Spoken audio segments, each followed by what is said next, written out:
안녕하세요. 오늘도 사연살롱을 찾아주셔서 감사합니다. 누가 그러더라고요.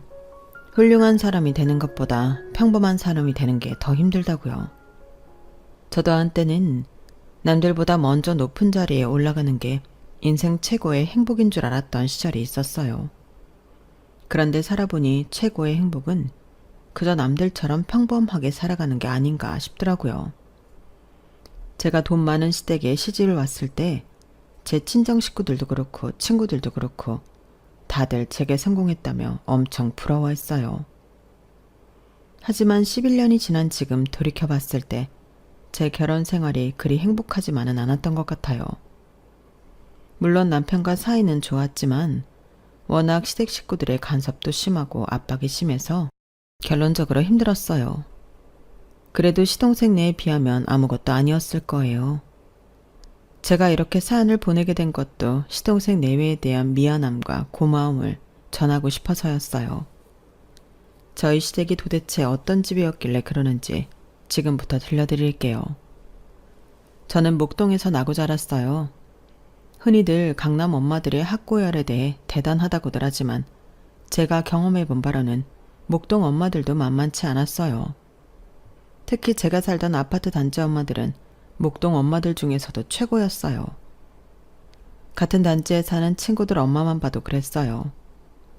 친한 엄마들끼리 유명 강사를 섭외해 오피스텔을 마련해주고 거기서 팀을 짜서 과외를 받게 하거나 수능 대비의 경우 아예 따로 강좌를 개설하기도 했어요. 유명 강사진으로 사탐, 과탐 팀을 짜서 소수 정예로 수업을 받는 거였죠. 방과 후에 바로 엄마들이 학교로 픽업와서 바로 학원으로 가서 수업을 받으니까 시간도 절약되고 좋았어요. 그런데 이렇게 소규모로 팀을 짜서 움직일 때는 엄마들의 팀워크가 정말 중요한데 안타깝게도 저희 엄마는 자식 교육에 그리 열정적인 분이 아니셨어요. 애초에 제가 이 무리에 낄 수 있었던 건 저희 큰고모 덕분이었어요. 큰고모가 저희 옆동에 사시는데 이 동네에서 아들 셋을 서울대, 법대, 의대, 경영대에 보낸 분이라서 인맥도 넓고 아파들 엄마들 사이에서 꽤 입김이 센 분이셨어요. 그 덕분에 저도 소수정예 과외도 할 수 있었고 학원 수업도 받을 수 있었어요. 하지만 저희 엄마가 너무 신경을 안 쓰시니까 같은 그룹에 있는 엄마들 사이에서 말이 나오기 시작했죠. 아니, 누구는 집에서 편히 쉴 줄 몰라서 애들 등하교 셔틀 도는 줄 알아? 팀 다 짜놓는데 무임승차 했으면 애들 간식이라도 사 나르든가 못해도 픽업 정도는 같이 해야 하는 거 아니냐고. 어떻게 자기 애 맡겨놓고 한 학기가 다 되도록 코빼기도 안 보여. 진짜 준수 엄마만 아니면 당장 내쫓고 싶다니까. 희선이 듣겠어요. 조용히 해요, 조용히. 좀 들으라고 하는 소리야. 가서 제 엄마한테 전하라고. 하지만 친구 엄마들의 바람과 달리 저는 엄마한테 말을 전할 수가 없었어요. 만약에 제가 그런 말을 했다가는 엄마가 당장 이렇게 말하셨을 테니까요. 그래? 그럼 과외고 학원이고 그만둬. 너 그거 안 해도 성적 나오잖아.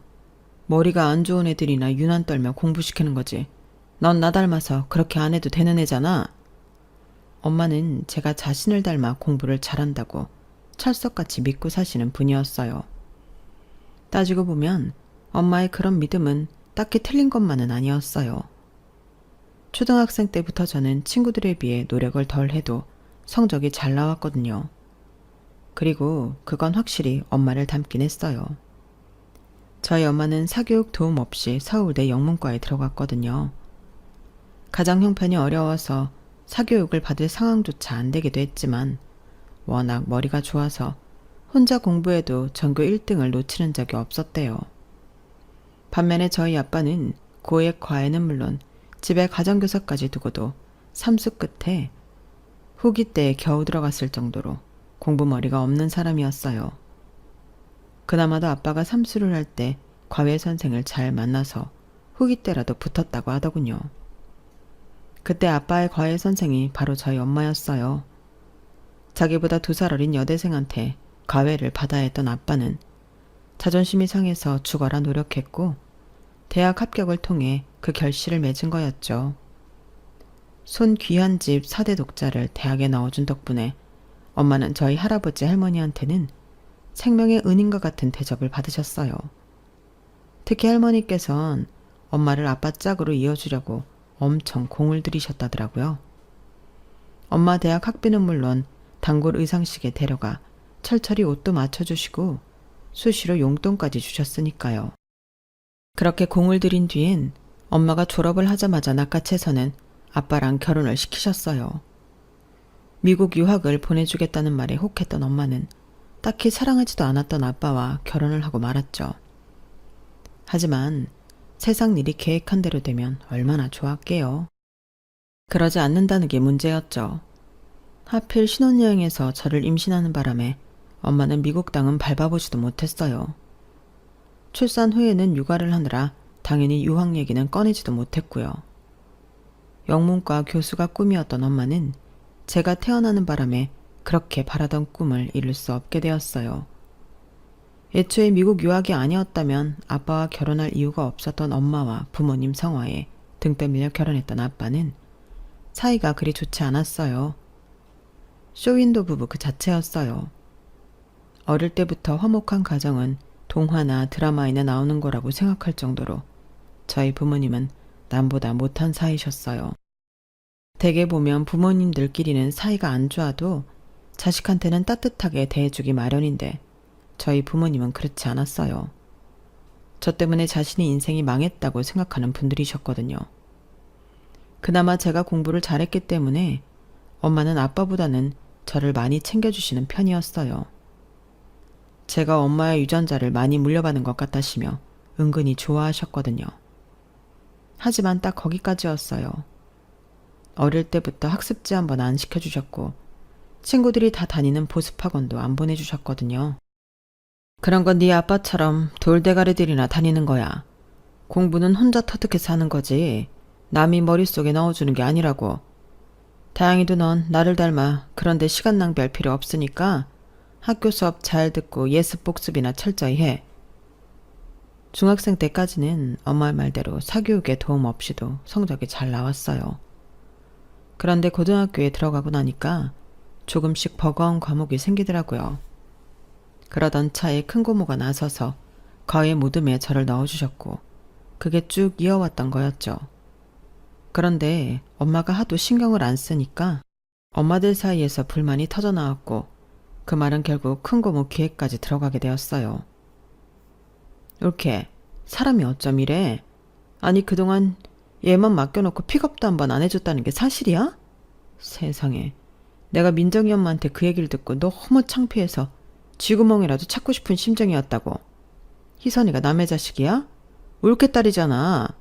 그런데 엄마가 돼서는 어쩜 이렇게 신경을 안 쓸 수가 있어? 과외 모드만 해도 그래. 내가 민정이 엄마한테 사정사정해서 희선이 낳아준 건데 올케가 그런 식으로 나오면 내 입장이 어떻게 되냐고. 길게 말할 거 없이 앞으로 일주일에 2번씩 올케도 애들 픽업 나가. 일도 안 하고 하루 종일 집에만 있는 사람이 그 정도는 해야 할 거 아냐. 큰 고모는 1시간 가까이 이번 일은 물론 그 전에 있었던 일들까지 끄집어내서 타박을 하셨어요. 그동안 쌓였던 걸 이참에 다 쏟아내겠다고 작정한 사람처럼 말이죠. 그런데 그런 노력에도 불구하고 그 얘기를 가만히 듣고 있던 엄마가 말미에 던진 한마디에 큰 고모는 넉다운이 되고 말았어요.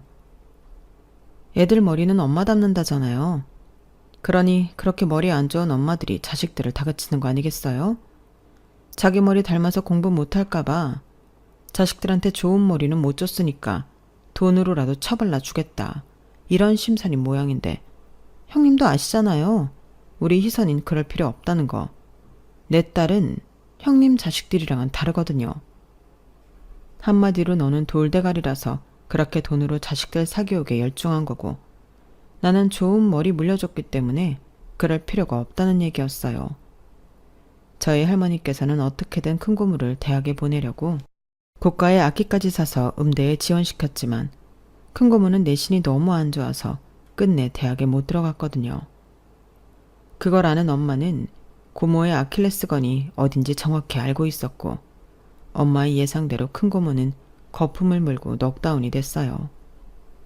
결국 저는 과외 무덤에서 나오게 되었고 제게 필요한 과목만 따로 학원 수업을 받게 되었어요. 그것도 제가 엄마한테 통사정을 한 뒤에야 가능했어요. 말도 많고 탈도 많았던 수험 기간이 끝나고 저는 제가 원하는 대학에 합격을 했어요. 엄마 말대로 엄마의 좋은 머리를 물려받아서 그랬는지 서울대 의대에 들어갈 수 있었죠. 저희 엄마한테 넉다운이 당했던 큰 고모가 저희 집을 나서시며 마치 저주라도 하듯 그러셨거든요.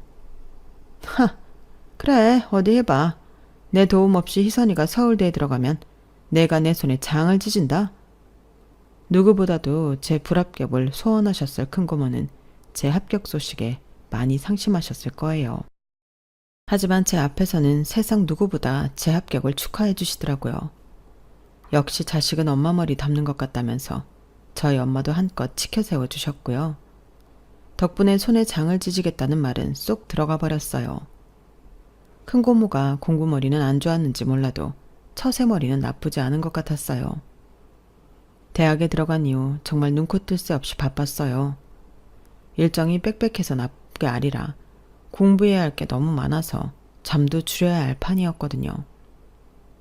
대학에 들어가려고 죽어라 공부했던 고3 시절이 오히려 널널하게 느껴질 정도였어요.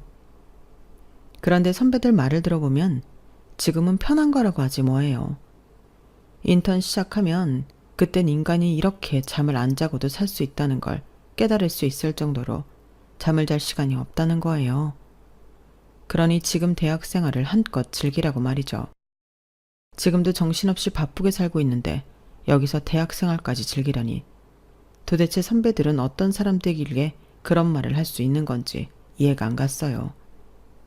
그런데 제가 본과 3학년이 됐을 무렵 갑자기 제 선 얘기가 나오기 시작한 거예요. 아직 갈 길이 먼 저로서는 도저히 이해가 안 갔어요. 인턴 시작하면 잘 시간도 없다는데 무슨 선을 보라는 건가 하고요. 제 선자리를 주선한 사람은 다름 아닌 큰 고모였어요. 다른 사람도 아니고 큰 고모는 아들이 의대를 다녀서 잘 알 텐데도 제 결혼을 서두른다는 게 좀 서운하기까지 했어요. 이제 믿어볼 사람은 엄마밖에 없다는 생각이 들더군요. 엄마라면 한창 공부할 애한테 무슨 선이냐고 한마디 해줄 거라고 믿었거든요. 그런데 이게 웬걸? 엄마가 더 적극적으로 제게 선자리를 강요하시지 뭐예요. 진짜 배신감이 들 정도였어요. 그런데 거기에는 그럴 만한 이유가 있었더라고요. 희선아, 너 바쁜 거 알지만 큰 고모 말대로 선 봐. 엄마는 너 결혼하면 아빠랑 헤어질 생각이야. 아빠랑도 어느 정도 얘기가 끝난 상황이고 원래는 너 대학 들어가고 헤어지려고 했는데 네 할머니께서 너 결혼하기 전까지는 안 된다고 하셔서 지금까지 기다렸어. 부모님 사이가 안 좋았던 건 하루 이틀이 아니었기 때문에 사실 두 분의 이혼은 그지 놀라울 일은 아니었어요.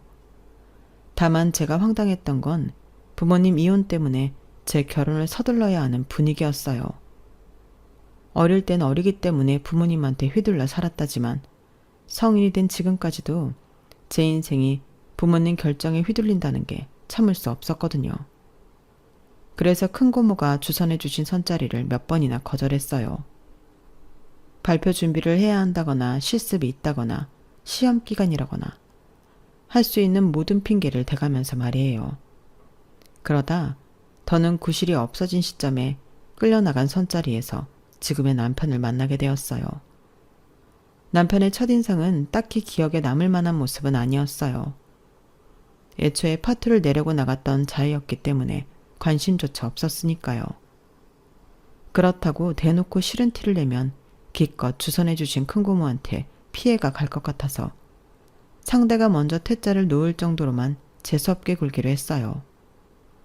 차를 마시면서 후루룩 소리를 내며 마시고 밥을 먹을 땐 질질 흘리면서 입 벌리고 말을 하고 누가 봐도 싫을 만한 행동을 골라서 해댔죠. 말도 툭툭 덩치면서 나 잘난 척도 하고 말이에요. 이 정도면 상대가 알아서 퇴짜를 놓을 거다 생각하고 집에 돌아왔는데 세상에 남편이 글쎄 제가 마음에 든다고 정식으로 만나보고 싶다고 했다는 거예요. 제가 한 행동들을 아무리 되짚어봐도 정남이 떨어질지만 했지 상대가 마음에 들어할 만한 짓은 하나도 안 했는데 말이죠. 그래서 두 번째 만났을 때 따지듯 물었어요. 내 어디가 마음에 들어서 만나보겠다고 했냐고요. 강희선, 너 나 기억 안 나? 땡땡중학교 1학년 5반 윤건우. 그 말을 듣고 보니 어렴풋이 기억이 나는 것도 같았어요. 하지만 아무리 생각해도 정확한 기억은 안 나더라고요. 이거 서운한걸? 아무리 내가 1학년 2학기 때 유학을 떠났다지만 그래도 한 학기나 한 교실에서 생활했는데 기억도 못하다니. 난 너에 대해 다 기억하는데 말이야. 유학 얘기를 듣고 나니 그제야 기억이 났어요. 그 당시 우리 반 남자아이가 영국으로 유학을 간다고 해서 저도 잠시 유학에 대한 꿈을 키웠었거든요. 마주치면 으르렁대는 부모님과 함께 살면서 스트레스를 받느니 차라리 멀리 떨어져서 혼자 사는 게 낫겠다고 생각했던 때였으니까요. 아무튼 모르면 모를까 중학교 동창이란 얘기를 듣고 나니 저번처럼 함부로 행동할 수가 없더라고요. 그래서 솔직하게 나는 아직 결혼 생각이 없다는 것과 부모님 이혼 때문에 등 떠밀려 하는 결혼이라면 더더욱 싫다는 얘기를 해버렸어요. 그랬더니 남편이 그러더라고요. 나도 날 기억도 못하는 사람이랑 당장 결혼할 생각은 없어. 결혼은 있고 일단 만나보자. 그러다 마음이 맞으면 친구 사이로 지내면 되고 애정이 생기면 연애를 하든 결혼을 하든 하면 되잖아. 어차피 이번 선 깨지면 너희 집에서 다른 선자리 잡을 텐데 차라리 나랑 만나보면서 시간 끄는 게 낫지 않겠어? 듣고 보니 틀린 말이 하나도 없었어요. 이번 선이 어그러진다고 해도 큰 고모는 또 다른 선자리를 찾아오실 게 뻔했으니까요. 그래서 남편 말대로 일단 만나보기로 했어요. 동창이라서 그런지 연애를 한다기보다는 친구를 만나는 기분으로 약속 장소에 나갔고 잘 보이려 하기보다는 친구와 소소한 일상을 나누는 기분으로 대화를 해나갔어요. 그동안 이렇다 할 만한 친구를 사귀어 본 적이 없었기 때문에 이렇게 마음 편히 제 속 이야기를 나누었던 친구도 없었어요. 그래서 남편을 만나면 오히려 힐링을 하는 기분이 들더라고요. 만난 지 3년이 넘었는데도 결혼에 대한 압박도 없고 인턴 기간 중에는 바쁜 저를 위해 모든 걸 제 스케줄에 맞춰줬어요. 시댁에서도 의사 며느리를 바랐던 거기 때문에 인턴을 마칠 때까지 별다른 말 없이 기다려주었어요. 오히려 저희 부모님이 더 닥달을 하셨을 정도예요. 제 결혼식이 끝나야 두 분이 법적으로 헤어질 수 있으니 얼마나 제 결혼이 기다려지겠어요. 제 상황은 전혀 고려하지 않고 당신들 생각만 하는 이기적인 저희 부모님과 달리 시댁에서는 제가 인턴을 마치고 나서야 결혼 얘기를 꺼내셨어요. 저는 시댁에서 저를 배려해 그랬다고 생각했는데 남편 말을 들어보니 꼭 그런 것만은 아니었더라고요. 시부모님이 지금까지 저를 기다려주신 건 단지 의사 며느리를 원했기 때문이었거든요. 의사 면허를 따서 시집 오길 기다리셨던 거지 저를 기다린 건 아니란 얘기예요. 그 부분에 대해서는 사실 실망하고 자식할 것도 아니었어요. 애초에 이 혼담이 오고 간 것 자체가 양가의 이익을 고려해 결정한 거였으니까요. 저희 집에서는 재력 있는 집안과 사돈을 맺고 싶어 했고 시댁에서는 사회적으로 내세울 수 있는 맏며느리를 얻고 싶어 했던 거니까요.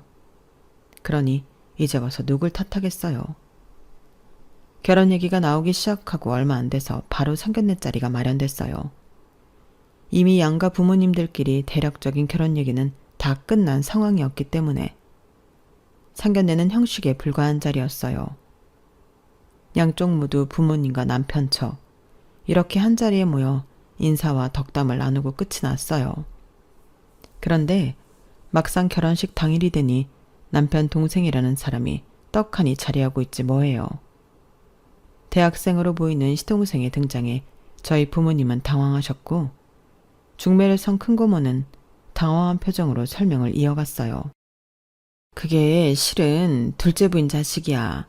그래도 달라질 건 아무것도 없어. 희선이 신랑은 저 집 본부인 자식이 맞으니까.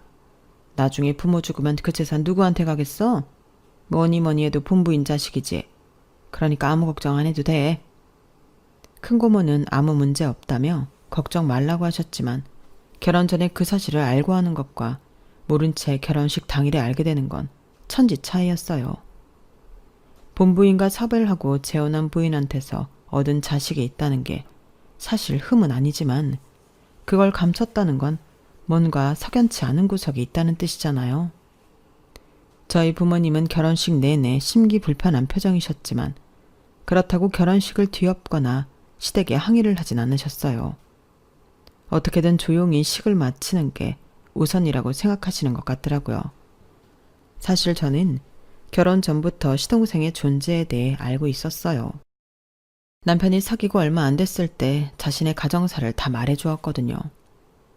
친정엄마가 병으로 세상을 떠나시고 얼마 안 돼서 아빠가 집에 새엄마를 데려오셨는데 그때 5살짜리 아들도 함께 데려오셨다는 걸요. 문제는 그 아이가 아버님 자식이 맞다는 거였어요.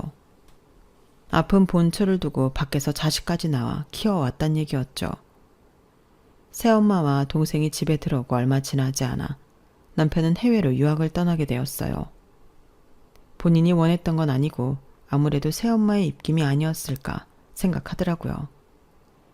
시동생의 등장으로 결혼식이 끝나고 양가 부모님은 말다툼을 하셨던 모양이지만 저희가 신혼여행에서 돌아온 뒤에는 아무 일 없는 듯이 다 정리돼 있었어요.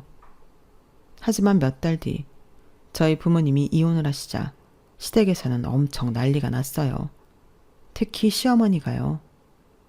사기 결혼을 운운하시며 손해배상 청구까지 해야 한다고 길길이 날뛰셨어요.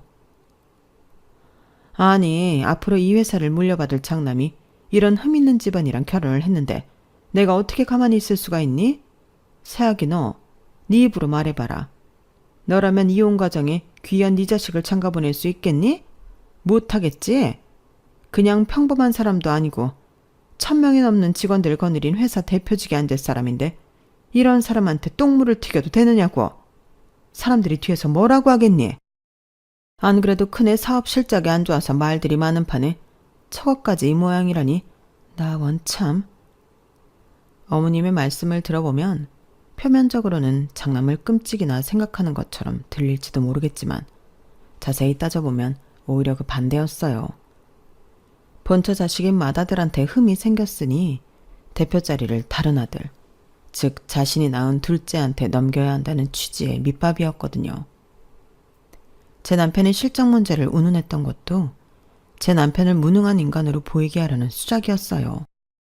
사실 남편이 아버님 회사에서 일하면서 성공시킨 프로젝트가 많았는데도 그건 제쳐두고 딱 한 번 실패했던 것만 문제 삼고 있었으니까요.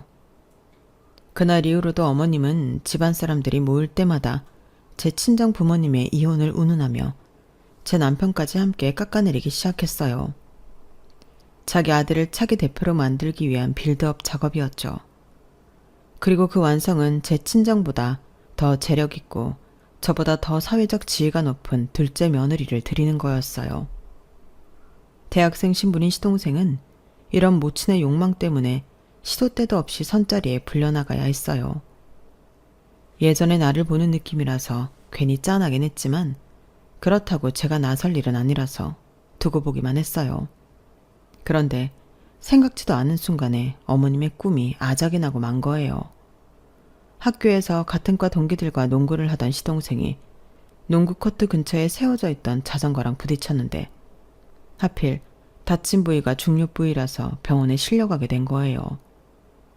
시동생이 사고 소식을 듣고 저희 부부도 병원으로 달려갔는데 가보니 어머님이 아주 사색이 되셨더라고요. 어머님은 저를 보자마자 달려와 제 손을 잡고는 통사정을 하셨어요. 얘 큰애야. 네가 의사 좀 만나봐라. 의사 말로는 심한 경우 무정자증이 될 수도 있다는데 이게 무슨 마른 하늘의 날벼락이니? 너도 의사니까 잘 알 거 아니니? 네가 가서 어떻게 좀 손 좀 써봐. 우리 아들 고자 안 되게 네가 좀 도와달라고. 우리가 의사 며느리를 들인 이유가 뭐냐? 이럴 때 힘 좀 쓰라고 그런 거 아니야. 어서 가서 좀 잘 좀 알아봐. 어서. 어머님은 악을 쓰며 울음을 터뜨리셨어요. 어머님께 등 떠밀려 담당 의사를 만나봤더니 최악의 경우 무정자증이 될 수도 있지만 아직은 상태를 지켜봐야 하는 상황이라고 하더군요. 그 정도 말로는 어머님을 진정시킬 수가 없었어요. 어머님은 마치 자기 아들이 무정자증 판정을 받은 것처럼 겁에 질려 있었거든요. 얼마 뒤 시동생은 퇴원을 하게 됐고 우려했던 결과가 현실이 되어버렸어요. 여러 번의 검사에도 불구하고 똑같은 결과가 나왔거든요. 어머님은 진단 결과를 들으시고는 그대로 기절을 하셨어요. 그날 밤 본가로 불려갔던 남편이 집에 돌아와 그러더군요. 어린 놈이 참, 왜 수술도 불가능하대? 그렇다나 봐. 자식, 하필 다쳐도 거길 다쳐서는. 시동생의 무정자증 판정으로 인해 시댁 분위기는 많이 변했어요. 일단 시동생을 그렇게 괴롭히던 선자리는 순식간에 사라져버렸고 제 친정 문제를 운운하며 저희 남편을 깎아내리던 어머님의 말들도 싹 사라져버렸거든요. 하지만 그때까지도 어머님은 자신의 아들을 차기 대표 자리에 앉히겠다는 꿈을 버리지 않으셨는데 몇 년 뒤 시동생이 그 꿈을 아주 개박살을 내버렸지 뭐예요. 다름 아닌 결혼으로 말이죠. 대학을 졸업하고 아버님 회사에 들어온 지 1년도 안 돼서 느닷없이 결혼을 하겠다고 나선 거예요. 문제는 그 상대가 같은 부서 여직원으로 시동생보다 2살 연상의 고졸 계약직이라는 거였어요. 어머님은 무정자증인 아들을 내놓으라는 집안 딸과 이어줄 수 없다는 건 알았어도 이 정도로 눈에 안 차는 신부감을 데려올 줄은 몰랐던 거죠. 그런 탓에 어머님은 머리를 싸매고 들어 누웠어요. 당신이 죽기 전엔 이 결혼은 절대로 안 된다고 못을 박으셨죠. 하지만 평소 말 잘 듣던 시동생이 이번엔 웬일인지 고집을 부리더라고요. 엄마가 허락 안 해도 나 이 여자랑 결혼해요. 어차피 나 같은 놈한테 딸 주겠다는 집안도 없잖아요. 엄마가 원하는 며느리 죽었다 깨어나도 못 얻는다고요. 그러니까 포기하세요. 내 결혼 반대하시면 평생 혼자 살 테니까 그런 줄 아시라고요. 곱상하게 엄마 말 잘 듣는 도련님인 줄 알았더니 서슬퍼런 어머님을 한 번에 이겨먹는 시동생을 보니 대단하다 싶으면서도 한편으로 나는 그동안 왜 그러지 못했나 후회스럽더라고요. 결혼해서 이날 이때까지 저는 부모님 이혼에 트집 잡혀서 제 목소리 한번 못 내고 살았거든요. 게다가 아들을 기대하시는 시부모님 바람과 달리 딸을 출산하는 바람에 맏며느리 노릇도 못한다고 얼마나 욕을 먹고 사는데요. 그래서 더 시동생의 결혼이 통쾌하게 느껴졌는지도 모르겠네요. 새로 들어온 동서를 볼 때마다 어머님이 제게 하셨던 말을 떠올렸거든요. 맏며느리는 망했지만 둘째만큼은 어느 집안에도 빠지지 않는 애를 드릴 거다. 우리 상우 결혼만큼은 내가 제대로 치러줄 거라고. 그렇게 호언장담을 하시더니 저보다 눈에 안 차는 며느리를 드리게 생겼으니 얼마나 통쾌하고 신이 나요. 물론 시동생이나 동서가 마음에 안 들어서 그러는 건 아니에요. 어디까지나 두 사람한테 악감정은 없으니까요. 그런데 동서가 시집 오고 몇 달 지나지 않은 어느 날이었어요. 동서가 제가 일하는 산부인과에 찾아왔더라고요. 동서가 여긴 웬일이야? 어디 아파? 형님, 저 검사 좀 받고 싶어요. 테스트로는 임신이라고 나오는데 확실하게 알고 싶어서요. 그때까지만 해도 테스터가 잘못됐을 거라고 생각해서 작은 희망에도 저를 찾아온 동서가 불쌍하게 느껴졌어요. 그런데 동서, 임신이야. 아니 어떻게 이럴 수가 있지? 내 손으로 직접 확인한 임신 결과에 머리가 복잡해졌어요. 얌전한 고양이 같은 동서가 설마 시동생 모르게 밖에서 남자를 만나고 다닌 건 아닌지, 아니면 기적이 일어나 무정자증이던 시동생이 정자를 배출하게 된 건지 오만 가지 생각이 뒤엉켜버렸거든요. 제가 멍한 표정으로 마른 침만 삼키고 있었더니 동서가 그러는 거예요. 형님, 시댁의 비밀이에요. 제발 부탁 좀 드려요. 커다란 눈망울로 저를 바라보면서 부탁을 하는 동서를 보니 저도 안 된다는 말은 못하겠더라고요. 제가 이 집안의 며느리이기 전에 저는 의사이기도 했으니까요. 환자 상태는 절대 함부로 외부에 떠들어서는 안 된다는 직업 윤리 때문이었어요. 그렇게 동서가 돌아가고 저는 고민에 빠졌어요. 아무리 꼴보기 싫은 시어머니라고 해도 남의 자식을 임신한 며느리를 두고 보게 할 수도 없고, 특히나 시동생이 상처받을 걸 생각하면 당장 전화를 해주고 싶은 심정이었거든요. 하지만 현실은 남편한테조차 말 못하고 벙어리 냉가슴을 앓을 뿐이었어요. 다행이라고 해야 할지 불행이라고 해야 할지 동서는 마른 체형이라 그런지 5개월 차를 넘어서는데도 조금도 티가 나지 않았어요. 그런데 그 무렵 시동생이 또다시 폭탄 선언을 해버린 거예요. 부산지사에 내려가겠다고 말이죠. 당연히 어머님은 극구 말리셨죠. 안 그래도 시동생이 결혼할 때 본가에서 데리고 살겠다고 하시는 걸 아버님이 다 큰 자식은 품에서 놔주라고 하셔서 분가를 시켰던 건데 지방으로 가겠다뇨. 그것도 서울에서 멀리 떨어진 부산이라니. 그런데 이번에는 아버님도 시동생 편을 들어주지 않으셨어요. 그러자 시동생이 그럼 해외에 나가 공부를 더 하겠다고 그러는 거예요. 딱 봐도 공부를 더 하고 싶어 하는 건 아닌 것 같고, 단지 식구들한테서 떨어져 지내려고 그런다는 게 눈에 보일 정도였죠. 저는 그게 동서가 시동생을 구워 삶은 거라고 확신했어요. 얼마 뒤면 출산을 해야 하는데 시댁 근처에 살면서 들키지 않을 수가 없으니까요. 결국 시어머니는 시동생 부부의 부산행을 허락하셨어요. 해외로 나가면 명절에 얼굴 보기도 힘들지만 그래도 부산은 마음만 먹으면 언제든 가볼 수 있는 거리니까요. 그렇게 시동생 부부가 부산으로 내려갔고 동서한테 제가 아는 산부인과를 연결해 주었어요. 수시로 동서랑 통화를 하면서 상태 체크도 했고요. 그렇다고 제가 사람이 좋아서 그런 귀찮은 일을 사서 했던 건 아니에요.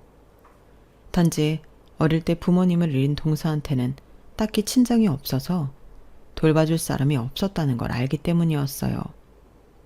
의사로서 한때 내 환자였던 동서를 끝까지 책임진다는 뜻으로 말이죠.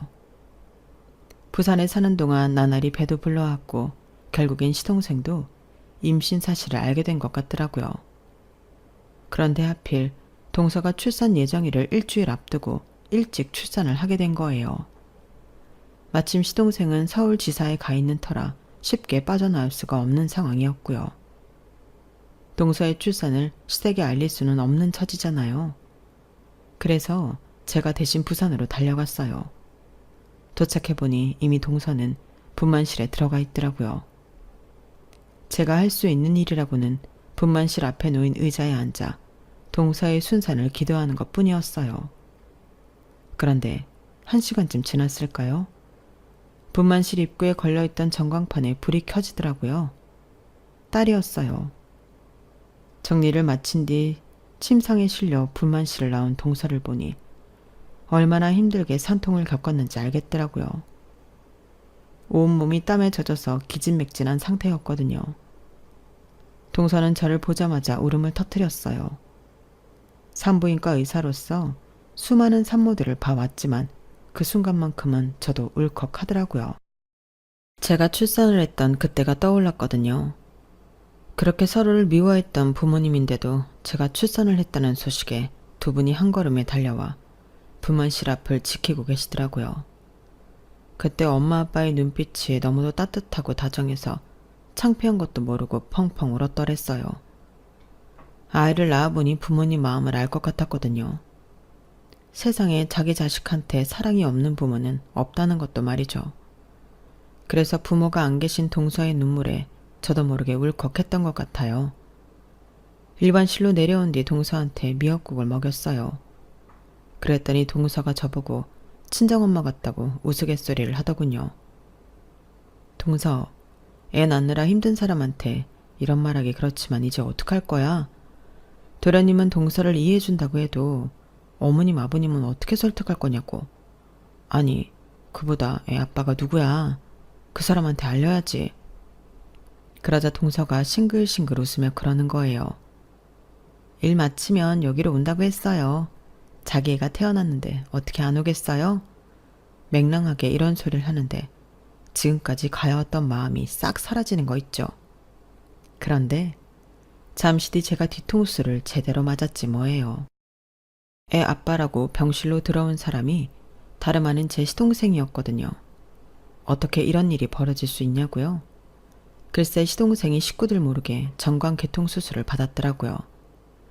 정자 생성은 되는 대로 밖으로 배출되는 통로가 막혔던 폐쇄성 무정자증이었기 때문에 가능한 일이었어요. 그런데도 시댁에 비밀로 했던 건 어머님 때문이더라고요. 원치 않는 사람과 결혼을 시켜서 형 자리를 뺏게 하려는 수작에 동참하고 싶지 않았다고 말이죠. 이미 형한테서 많은 걸 뺏었어요. 제가 부모님 사랑받으며 행복하게 살 때 형은 아무도 없는 외국에서 기숙사 생활을 했잖아요. 제가 받아야 할 사랑은 원래 형 몫인데 말이죠. 저는 태어나던 순간부터 형과 형 엄마의 행복을 깨면서 태어난 사람인데 회사까지 형 걸 뺐다니 제게 그럴 자격은 없어요. 시동생은 이번 기회에 부모님께도 모든 사실을 말씀드리고 부산에 정착해 살 생각이라고 했어요. 더는 남의 것을 뺏지 않고 스스로 벌어서 자기 가족을 먹여 살리겠다고요. 부모가 돼보니 더는 창피하게 살면 안 되겠더라고요. 내 아이가 보고 배우면 어떡해요. 아이 앞에 떳떳한 부모가 되겠다는 시동생을 보니 이제야말로 진짜 어른처럼 보이더라고요. 몇 개월 뒤 시동생 부부는 아이를 데리고 시댁을 찾았어요. 시어머니는 눈을 까디집고 당장 이혼하라고 난리를 피웠지만 아버님이 딱 한마디로 정리해 주시더라고요. 그래, 가장이 돼서 그 정도 기백은 있어야 내 식구들 굶기지 않지. 하지만 퇴사는 안 된다. 너는 가장이기 이전에 내 아들이야. 나도 내 새끼가 밖에서 힘들게 사는 건 못 본다. 회사는 처음부터 네 형한테 줄 생각이었으니 괜한 걱정 말고 너는 형 도와서 형 밑에서 일해봐. 그리고 작은 애야, 수고했다. 동서를 온전히 가족으로 받아들인 아버님 결정은 결국 어머님 고집도 꺾게 만들었어요. 덕분에 저는 집안에서 어깨에 힘 좀 주고 살게 되었고요. 이제는 저를 친정엄마처럼 따르는 동서랑 저를 인생의 은인처럼 받드는 시동생 때문에 집안에서 파워가 강해졌거든요. 사람 사는 곳엔 별의별 일이 다 있다지만 어쩌면 그래서 우리 인생이 더 끈끈하게 인연을 맺게 되는 건지도 모르겠네요. 아마도 이런 게 인생의 참맛이겠죠. 지금까지 제 사연을 들어주셔서 감사합니다. 여러분들 모두 행복한 하루 보내세요. 여러분, 사연 댓글에 응원과 현명한 조언 부탁드려요. 좋아요와 구독은 저에게 큰 힘이 됩니다. 오늘도 좋은 일 가득하세요.